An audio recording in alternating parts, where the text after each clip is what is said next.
নমস্কার, আপনারা দেখছেন বাংলা নলেজ শো। পাকিস্তানে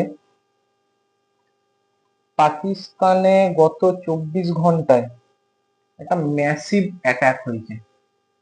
ম্যাসিভ ধরনের অ্যাটাক, 17খানা জায়গায় অ্যাটাক হয়ে গেছে গত 24 ঘন্টায়।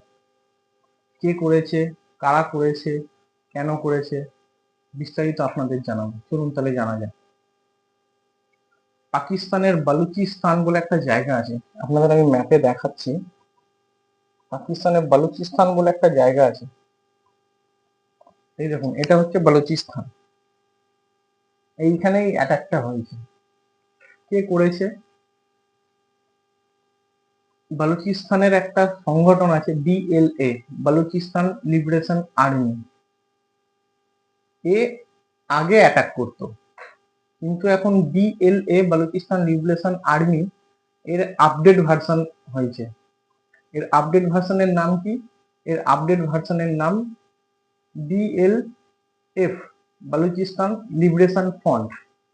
তো এই অ্যাটাকটা করেছে বালুচিস্তান লিবারেশন ফ্রন্ট।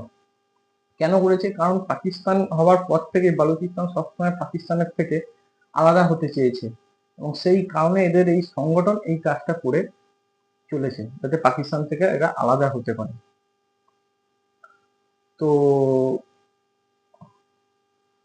এরা এই Balochistan BLF, Balochistan liberation front, BLF, এরা অ্যাটাক করছে সৈন্য, মানে যেখানে চেক পয়েন্ট আছে, চেক পয়েন্টে অ্যাটাক করেছে, এমনকি আর্মি ক্যাম্পে অ্যাটাক করেছে, এয়ারবেস ক্যাম্পে অ্যাটাক করেছে, ম্যাসিভ অ্যাটাক করেছে।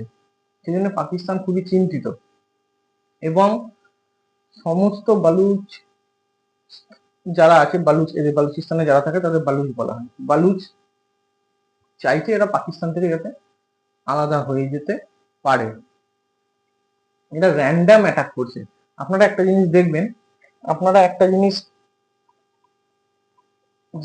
জানেন, বালুচিস্তান BLA তো আগে অ্যাটাক করছিল, কিন্তু BLA যে অ্যাটাকটা সেটা হচ্ছে ম্যাসিভ অ্যাটাক। BLA প্রথমে যে BLA সংগঠনটা ছিল, সে ম্যাসিভ অ্যাটাক করছিল। কেমন ধরনের? চায়নার লোকেরা যেখানে কাজ করছে সেখানে এরা BLA অ্যাটাক করছে, বা কোনো চেকপোস্ট সেখানে BLA অ্যাটাক করছিল।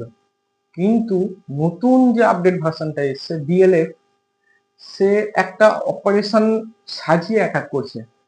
ওরা বলেছে যে এটা আমাদের অপারেশনের ফার্স্ট অপারেশন। এদের আরো লিস্ট বাই লিস্ট অপারেশন কিভাবে করবে না করবে, কোথায় করবে, এদের পুরো লিস্ট আছে। একটা অর্গানাইজড ভাবে এরা সাজিয়ে অ্যাটাক করছে। অনেকে বলছে এ তো BLF থেকে BLF আরো ডেঞ্জারাস।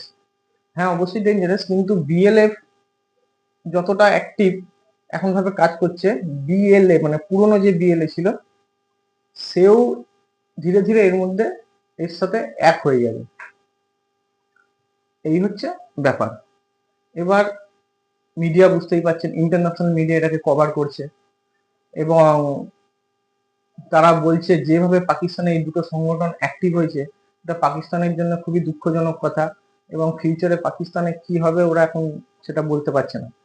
এবং ইন্টারন্যাশনাল মিডিয়া এটাও বলছে যে এর মধ্যে কোনো দেশের হাত হতে পারে, কোনো দেশ এটাকে করাচ্ছে। তো যখনই এই ইন্টারন্যাশনাল মিডিয়ার খবর দেখেছে পাকিস্তান, তো পাকিস্তানের আর্মি, পাকিস্তানের মিডিয়া, পাকিস্তানের নিউজ চ্যানেল একই কথা বলে যাচ্ছে যে এটা ভারত করাচ্ছে।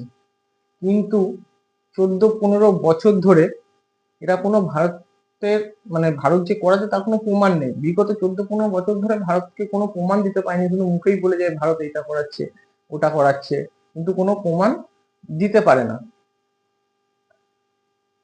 সমস্যা হচ্ছে ফিউচারে পাকিস্তানের কি অবস্থা হবে। পাকিস্তানের ফিউচার কি আছে? পাকিস্তানের ফিউচার কিন্তু একদমই ভালো নয়। কারণ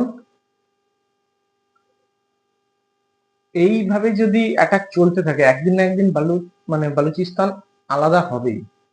আজ নয়, কাল নয়, পরশু হোক বা তরশু হোক, একদিন আলাদা হবেই।